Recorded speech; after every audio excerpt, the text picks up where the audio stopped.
As our nebula began to collapse under its own gravity and spin faster, a dense clump of matter formed in the center. It's called a protostar. At first, its heat was due to friction, but when the clump reached 18 million degrees Fahrenheit, nuclear fusion kicked in. 4.5 billion years ago, our star was born. Hydrogen atoms fuse together to form helium, and in the process, release photons. It's the first light made by our sun, and it will keep on shining for 4 billion years.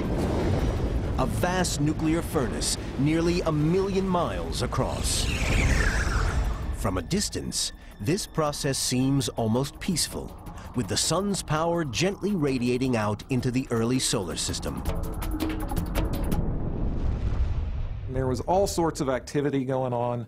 Things were changing rapidly, violence, explosions, intense radiation. We had a pretty spectacular origin, I think.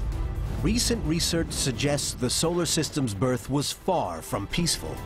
Our sun may in fact have been born out of one of the most violent events in the cosmos: the explosive death of another star. And even before that, it seems there was an explosion so huge that it created an entire universe. The Big Bang.